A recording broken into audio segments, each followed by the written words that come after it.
Veerahanuman May 26 മുതൽ വൈകുന്നേരം 6 മണിക്ക്.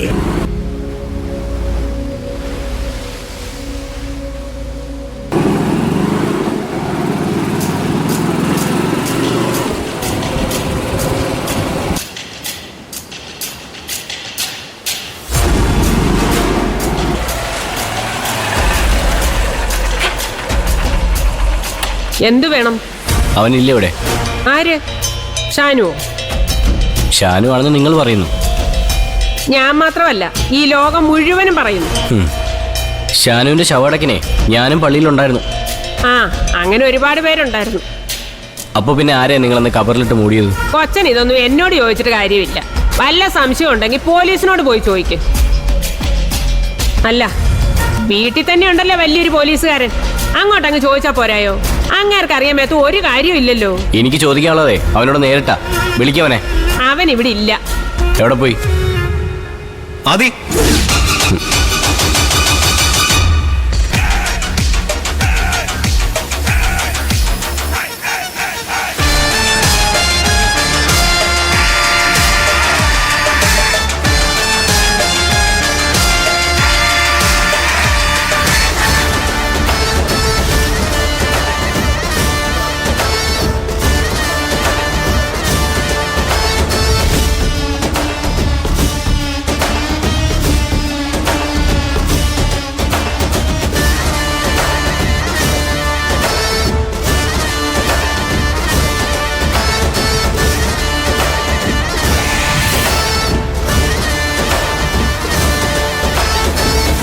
എവിടെയും പോയിട്ടില്ല.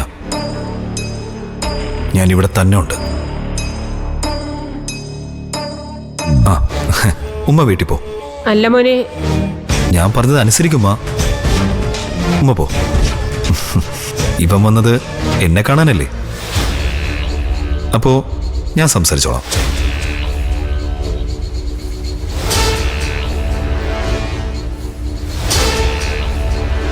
എന്താണ് നിനക്ക് എന്നോട് സംസാരിക്കാനുള്ളത്?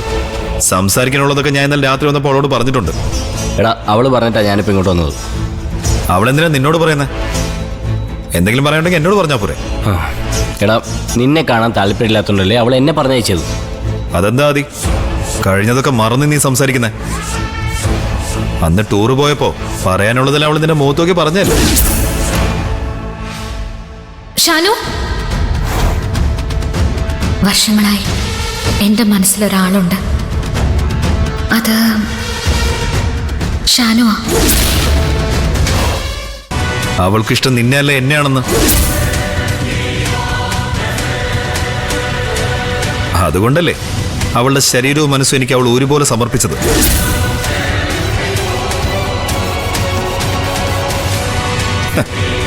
എന്റെ ആബ്സെൻസ് മറയാക്കി നീയല്ലേ അവളെ എന്നിൽ നിന്ന് തന്ത്രപരമായി തട്ടിയെടുത്തത്. അവളെ വീണ്ടെടുക്കാനാ ഞാൻ വന്നത്. അത് ഈ ജന്മത്തിൽ നടക്കുമെന്ന് എനിക്ക് തോന്നുന്നില്ല. നിന്നെ കൊന്നിട്ടാണെങ്കിൽ ഞാനത് നടപ്പിലാക്കും. ഒരുപാട് നീ എന്നെ ചൊറിയല്ലേ? ഞാൻ വിളിച്ച അവൾ ഇറങ്ങി വരും. കാരണം അവളുടെ വയറ്റിൽ കിടക്കുന്ന കുഞ്ഞിന്റെ അച്ഛൻ ഞാനാ.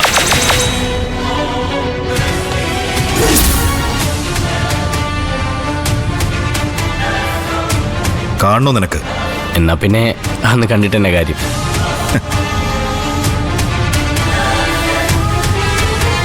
കാണാൻ പ്രത്യേകിച്ചൊന്നുമില്ല. മരണത്തെ പോലും തോൽപ്പിച്ച് ഷാനു സുലൈമാൻ മടങ്ങി വന്നിട്ടുണ്ടെങ്കിൽ അതിന്റെ പെണ്ണിന് വേണ്ടിയാ.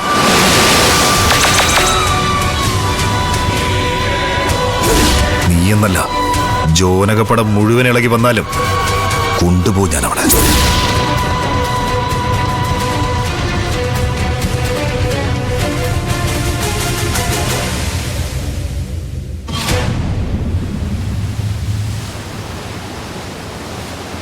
ഈ കടലിലുള്ളതാണ് തിരയെങ്കിൽ ഷാനുവിനുള്ളതാ പൂജ.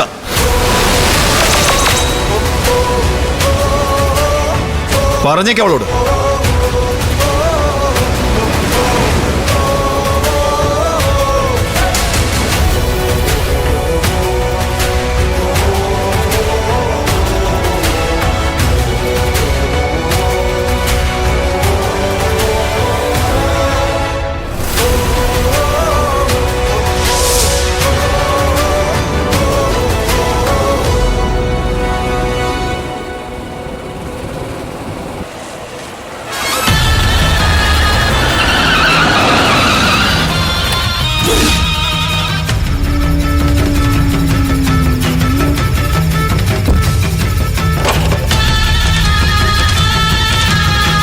എടാ നിനക്ക് വല്ലാത്ത കേടാണല്ലേ? അതേടാ വല്ലാത്ത കേട് തന്നെ. എന്തേ എന്റെ കേട് മാറ്റിത്തരാൻ നിനക്കൊണ്ട് പറ്റോ? ജീവ വെറുതെ പ്രശ്നം ഉണ്ടാക്കാതെ വഴിമാറും. വഴിമാറാനല്ല, എല്ലാ അർത്ഥത്തിലും നിന്റെ വഴി മുടക്കാൻ എന്റെ തീരുമാനം. ദേ മനുഷ്യന്റെ ക്ഷമയ്ക്കൊരു പരിധിയുണ്ട്. ക്ഷമയുടെ പരിധിയൊക്കെ നീ കാണാൻ പോകുന്നേ ഉള്ളൂ. ഈ പെണ്ണ. നിനക്ക് ജീവനി കൊതി ഉണ്ടെങ്കിൽ അവളെ ഉപേക്ഷിക്കുന്നത് നല്ലത്. എടാ ഇത്രയും കാലം ഭൂമിയിൽ ജീവിക്കാന്ന് ഞാൻ ആർക്കും വാക്കൊന്നും കൊടുത്തിട്ടില്ല. ഇനി ഇതിന്റെ പേരിൽ ചാവാനാണ് വിധിയെങ്കിൽ അങ്ങനെ, അതല്ല ഇനി കൊല്ലാനാണ് വിധിയെങ്കിൽ അങ്ങനെ. നീ ഒരു ആണാണോന്ന് ഇപ്പൊ എന്റെ സംശയം. എടാ ഒരിത്തിരിയെങ്കിലും ബോധമുള്ള ഒരുത്തരാണെങ്കിൽ നിന്നെ പോലെ ഇങ്ങനെ വല്ലവന്റെ വിഴുപ്പ് ചുമക്കോ? വിശുദ്ധ പ്രേമത്തിന്റെ പേര് പറഞ്ഞ് ഒറ്റയടിക്ക് രക്ഷപ്പെടാനല്ലേ നിന്റെ ഈ കളിയൊക്കെ? അതേടാ അത് തന്നെയാ. ഞാൻ അവളെ കെട്ടിയതേ അവളുടെ കാശ് കണ്ടിട്ട് തന്നെയാ. നിനക്കെന്താ നഷ്ടം? എനിക്കല്ലാതെ പിന്നെ ആർക്കാണ് നഷ്ടം? ദേ എല്ലാരെയും നീ നിന്നെ പോലെ കൂട്ടരുത്. അവൾ എൻ്റെ കൂടെ ഒളിച്ചോടിയതിന് ശേഷം ആ വിഴുപ്പ് ചുമക്കാമെന്ന് ഒരു ഉളുപ്പും ഇല്ലാതെ പറഞ്ഞ് നടന്നവനല്ലേ നീ? ആ നീയാണോടാ വഴി തടഞ്ഞ് എന്നെ വിചാരണ ചെയ്യുന്നത്? നിന്നെ ഞാനിപ്പോൾ വെറുതെ വിടുന്നതേ പൂജയെ ഓർത്തിട്ടാ. അവളുടെ വയറ്റിൽ കിടക്കണ എൻ്റെ കുഞ്ഞിനെ ഓർത്തിട്ട്. പുറം ലോകം കാണുന്നതിന് മുമ്പ് അതിന് അച്ഛനില്ലാതാവെന്ന് പേടിച്ചിട്ട്. പക്ഷേ ഇനി നീ എൻ്റെ പിന്നാലെ വന്ന ആ പേടി ഞങ്ങൾ മറക്കും. കൊന്നുകളയും ഞാൻ.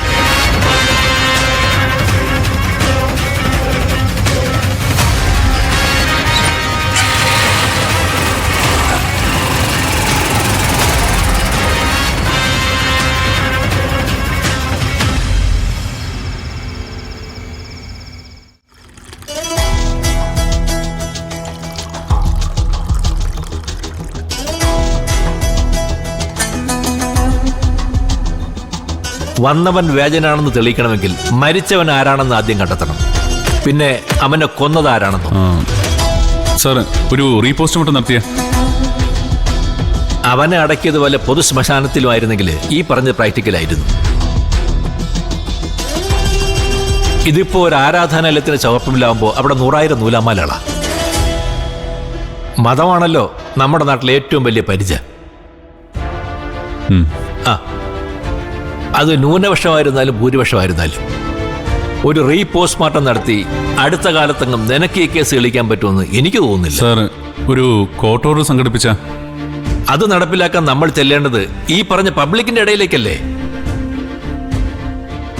എടോ, നിസ്സാരമായൊരു തീപ്പരിമതി ആളിക്കത്തിക്കാൻ ആയിരങ്ങൾ കാത്തിരിപ്പുണ്ട്. പിന്നെ എന്താ സാർ ഒരു പോംവഴി?